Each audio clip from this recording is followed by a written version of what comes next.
esse período agora, a gente está abertos a perguntas, né, de vocês. Eu deixo aí já aberto para quem quer falar. Eu queria salientar que, ouvindo as duas apresentações, a gente começa a entender um pouco mais o cenário das coisas. A gente vê quem lida com essa questão mais tradicional, que é o financiamento bancário. Agora mesmo, recentemente, um executivo da Caixa me ligou, preocupado, que em 2023 vai entrar uma nova fase do Acordo da Basileia. O Acordo da Basileia é um regramento internacional de limitação, assim, de fatores de risco, de alavancagem do sistema bancário, né? E preocupado que o Banco Central vai criar mais alguns ingredientes que tendem a ficar mais caro o capital em função da necessidade dos bancos de alocar capital. E o que é que isso tem a ver com aqui? Porque isso não é bancário, né? Isso aqui que a gente está discutindo numa ponta vai estar o empreendedor, na outra ponta vão estar investidores, né? Claro que para chegar e unir isso, tem todo esse trabalho que foi colocado já aqui, mas é o nosso futuro. A gente tem que aprender a conviver com isso e até as lacunas, os espaços que a gente está ainda precisando preencher para se tornar bem próximo disso aí. Ao fazer a primeira, como foi dito aqui, faça o primeiro CRI, você já aprendeu, você se credenciou, como o Felipe disse, faça a primeira operação, a segunda certamente vai ser mais simples, porque você já tirou boa parte dessas lacunas ou das crenças que há lacuna, né? Como bem disse Felipe, muitas coisas são colocadas em cima de visões equivocadas do nosso dia a dia. Bom, eu queria pedir a vocês aí que pudessem aí encaminhar por perguntas. Eu, enquanto não chega aqui, eu vou perguntar inicialmente ao pessoal da Caixa. Basicamente, Rafael, Gustavo, assim, qual o tempo, né, necessário para uma empresa se estruturar dentro de uma operação?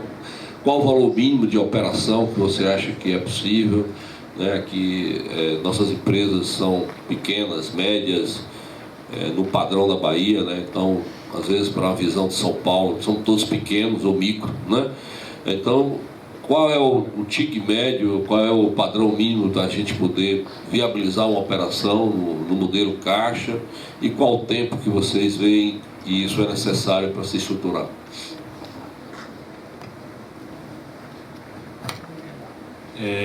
Acho que isso varia bastante, né? Um ponto que vocês trouxeram aí é a questão de se a empresa, por exemplo, está numa primeira emissão, se ela já é frequente dentro do mercado, né?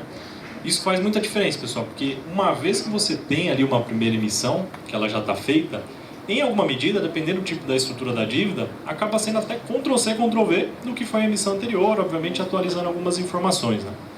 Então, vou dar um exemplo para vocês, né? A gente está liquidando agora uma captação com a MRV.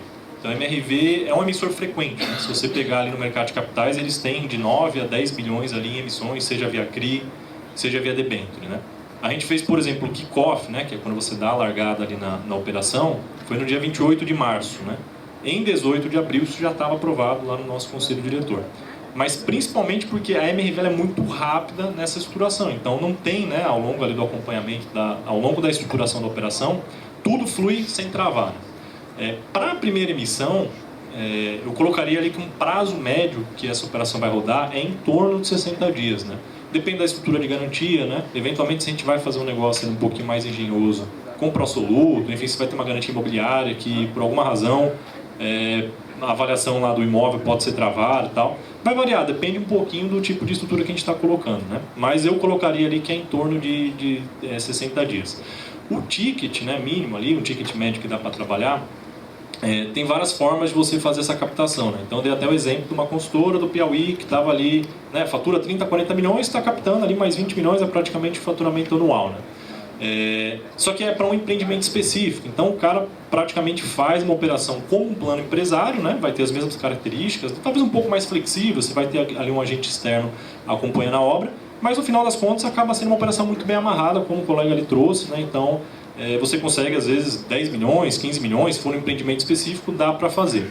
Mas o que normalmente a gente recomenda, né, para essas emissões via mercado de capitais, e aí falando talvez uma característica da Caixa, que vai mais na cara de dívida, tendo em vista que os nossos clientes, na sua maioria, estão fazendo ali o apoio à produção para a gente, então a gente quer complementar, vai mais ou menos nessa linha aí de uns 30 milhões, acima de 25 milhões pelo menos, para fazer sentido do ponto de vista de custo, tá, pessoal? Como você tem vários agentes, apesar de não ter IOF operação, do ponto de vista de custo, a coisa começa a fazer sentido com um ticket aí mais ou menos desse tamanho. Obrigado, Rafael. Eu fazer a mesma pergunta aqui para o Felipe, né? Acho que é importante para a gente ter essa noção. Pessoal, tem a propaganda e tem o mundo real, né? A propaganda do fundo qual é? Olha, faça comigo que eu sou mais rápido que os bancos, tá? Na prática, eles dizem que fazem 3 meses, né? Mas é raríssimo a gente ver isso acontecer mesmo, tá? Especialmente, sim, todos eles, a partir do momento do firme, porque chega um momento que você tem que dar um firme. Está começando com 10 fundos, a Caixa, com fulano, tem a hora que você tem que decidir com quem você vai. Nesse momento você vai dar exclusividade e vai pedir 3 meses para você para ter a operação. Então, esses 3 meses costumam funcionar bem, tá? Assim, o problema é o antes. Até chegar a esse ponto, você tem 1 mês, 2, até 3, né? De negociação, de conversa, de vai, de não vai. Então, é isso aí, tá? Então, em relação a valores, só queria complementar uma coisa. Que, por exemplo, a gente estava colocando esse ano, ainda de novembro para cá, eu ainda não mexi nada, assim, então não sei nem como é que está o humor do mercado para isso. Mas para superar esse problema do ticket, né, a empresa precisa de 5 milhões para um empreendimento, 4 para outro, 6 para outro. O que a gente começou a fazer foi um guarda-chuva, um contrato de 25 milhões, tá? Onde ele já pegava 4, 5, 6 empreendimentos futuros daquela empresa. Fazia um cheque especial, tá?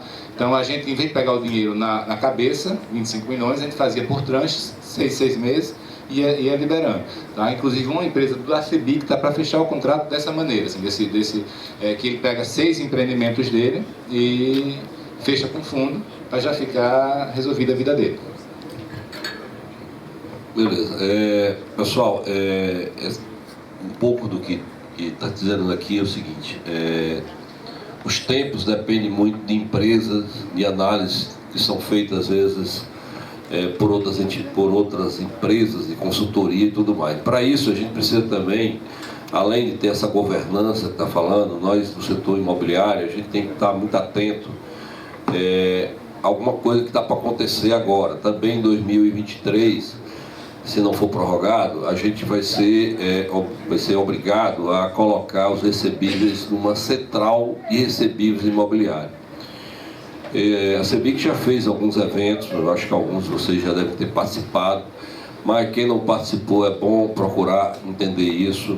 A B3 é uma das empresas que está formando essa central de recebíveis. Então, parte desses problemas que a gente está vendo, que precisa de uma empresa para analisar recebível e tal, no futuro isso vai ficar muito reduzido o problema, na medida que os recebíveis vão estar todos inscritos numa central que vai ser pública para os nossos compradores, para nós e eventualmente para um agente financeiro que a gente autorize consultar.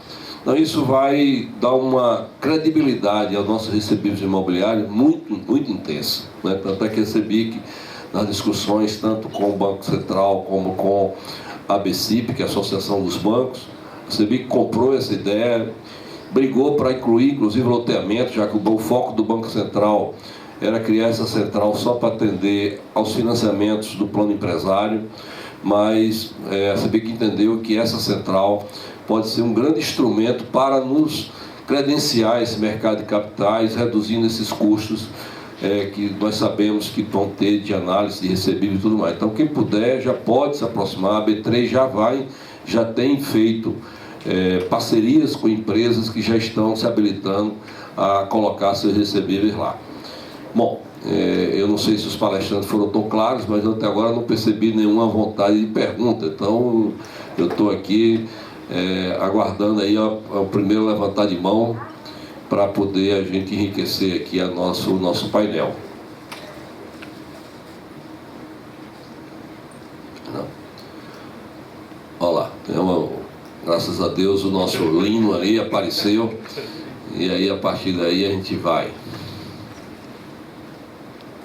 Bom dia a todos. Nós tivemos uma experiência recente no empreendimento nosso, que foi o condomínio Natos. Ele fica dentro do Reserva, em Baçaí. E um condomínio relativamente pequeno, 112 lotes, que conseguimos vender, comercializar todo, principalmente no pós-pandemia, né? É uma área muito tranquila, onde tem toda a infraestrutura lá dentro e teve sucesso de venda. E começamos a trabalhar a securitização, né? E percebemos que é um grau de exigência tamanha, tá? Você ter uma ideia, você tem a praia, tem o Gran Paládio, tem vários condomínios, o Nato está lá atrás, queriam que a gente apresentasse um documento dizendo que não estava na área de marinha. Um absurdo. Então isso tudo dificultou, e como o rendimento, a atualização da carteira é boa, desistimos da securitização.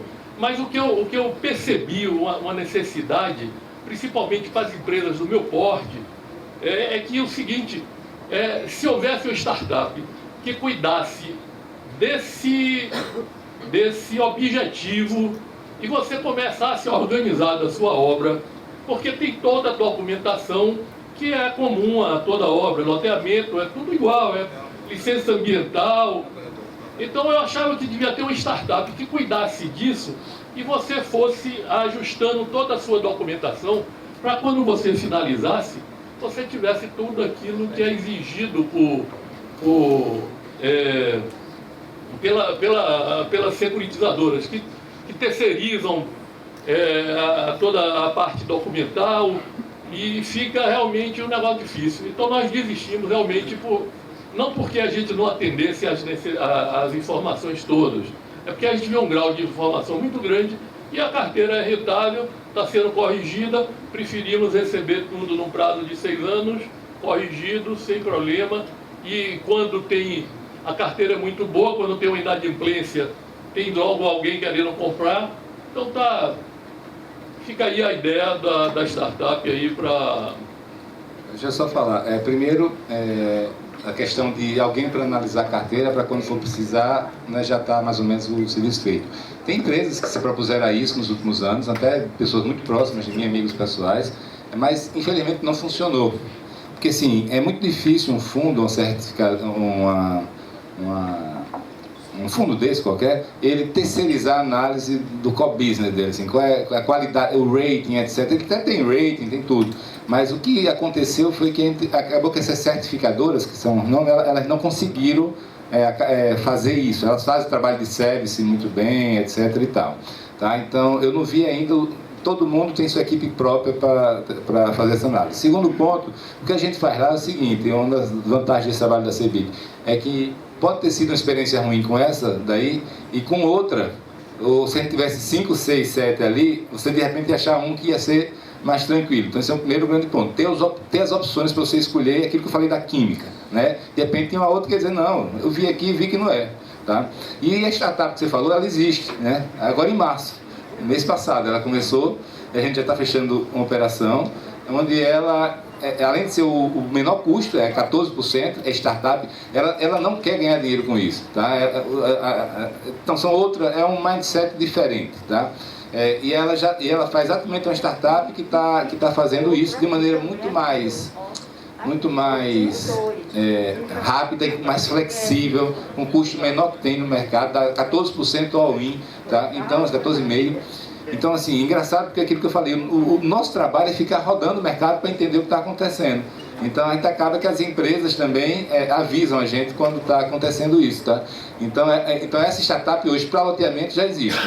Uma fintech que faz essa compra mais barata, inclusive, quando você precisar do dinheiro, em vez de, pode ser ou tudo agora, ou seja, ou tira quando você quiser, é bem diferente o modelo dela, né? Essa história de disrupção aí que essa turma gosta, né?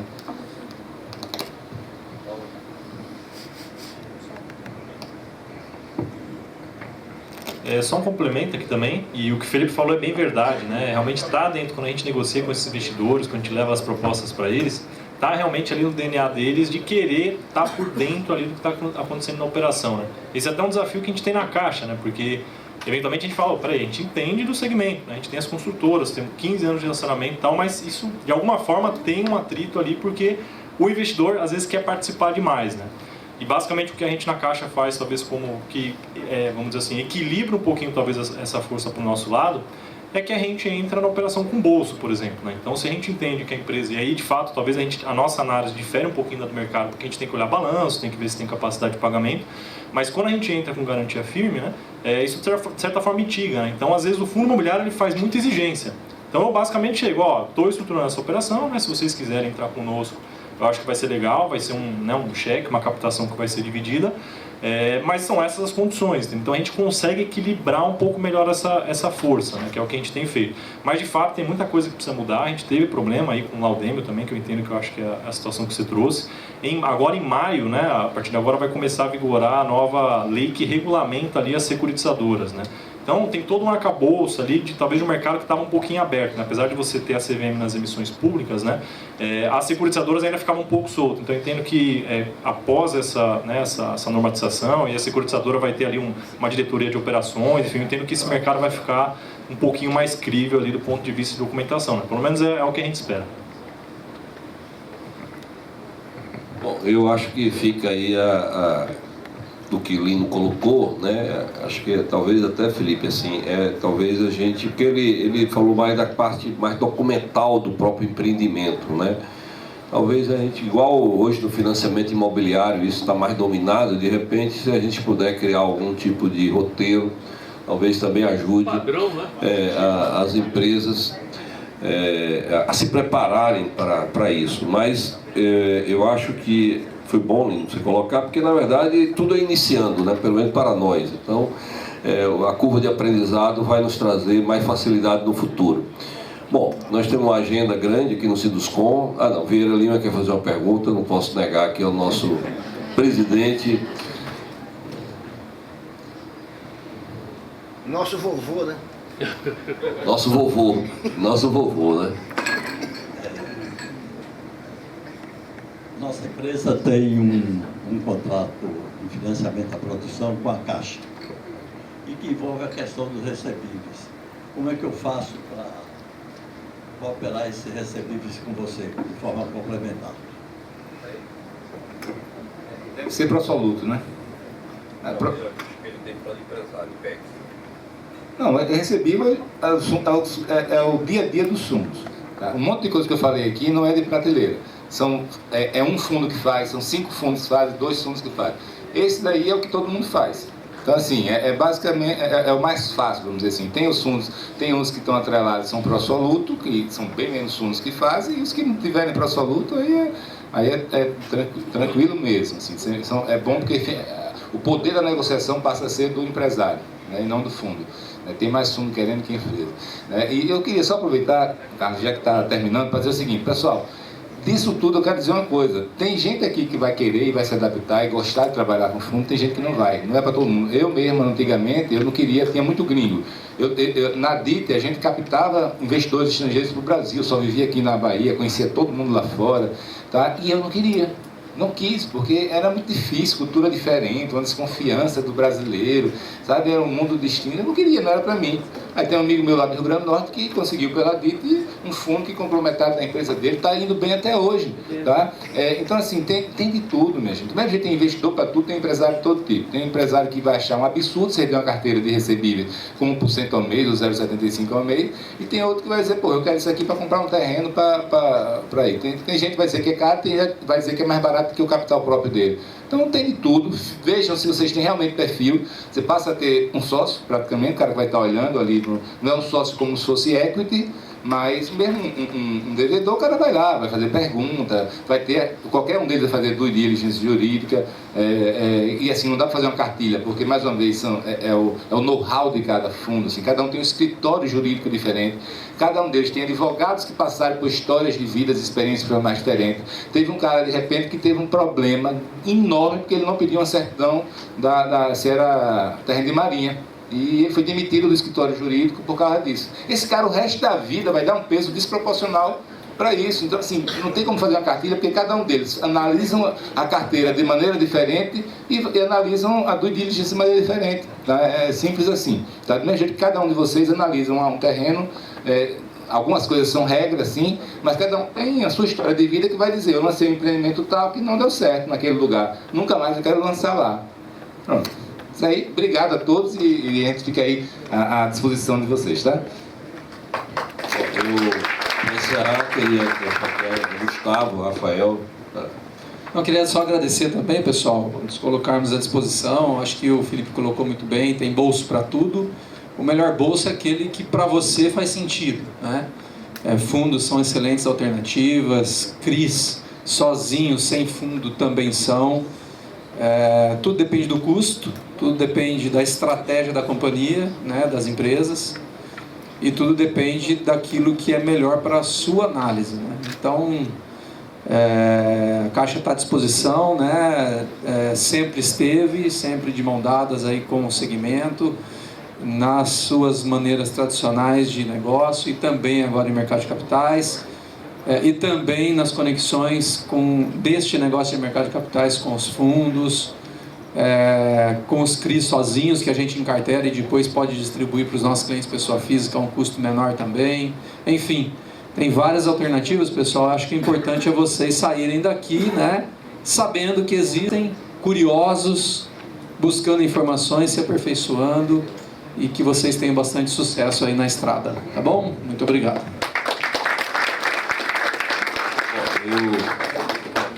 Pessoal, agradeço aí por poder ter participado, espero ter esclarecido um pouquinho mais a visão de vocês, como os nossos colegas aqui colocaram. A ideia é plantar a sementinha mesmo, né? E a gente pode detalhar, né? Acho que a gente tem, quando a gente fala de Caixa, principalmente, a gente tem uma capilaridade muito grande e vocês já conhecem as pessoas, né? Então não é difícil você chegar até a gente. Convido vocês aí, se quiserem aprofundar, eu me coloco à total disposição, né? É uma curva de aprendizado para a gente dentro da Caixa também, né? A ideia é que a gente consiga formar um hub ali, ter mais contatos, né? Acessar mais bolsos, né? Talvez eventuais atritos, como o nosso colega ali trouxe ali. A gente, tendo conhecimento de como esse mercado funciona, né, de forma aprofundada, a gente já vai saber quem procurar, como procurar e eventualmente até trazer um negócio mais filtrado possível e que demandem vocês operacionalmente o menos o possível, tá? Então me coloco à disposição aí, foi um prazer estar com vocês. Obrigado, Rafael. Em nome do Sinduscom, agradeço a Caixa, agradeço ao Felipe por essa participação aqui conosco. O objetivo era esse, era trazer o conhecimento das pessoas dessas oportunidades que o mercado já traz há mais tempo, mas muitas vezes visto por nós como muito distante ou inacessível, e a gente percebe que não, que é acessível sim, né? O Felipe falou, vocês também falaram do Prosoluto, né? Até outro dia, quando a gente falava de Prosoluto, até dentro da própria Caixa, dizia: olha, isso aí pra gente não, melhor dizer que não tem, porque a gente, quando financia, escreve lá no contrato que a parte de recurso próprio está quitado, né? Isso foi um processo, nós já conseguimos pelo menos excluir que está quitado, hoje já não está mais no contrato. A própria área lá da Viab agora, nessas discussões que a gente está tendo aí em função aí desse momento que nós estamos vivendo, já entende que é um recebível, né? Claro, e não tem vinculação nenhuma com o imóvel, né? Então não tem por que não entender que é um recebível, né? Então, e tudo isso vai desmistificando e vai trazendo mais informações, mais clareza, e eu tenho certeza que isso vai tornando nossas empresas mais viáveis dentro do modelo financeiro atual. Então, muito obrigado a vocês e bom dia a todos. E nós temos um segundo ciclo breve aí para enriquecer e credenciar nossas empresas a ter mais facilidade a esse mercado. Muito obrigado a todos.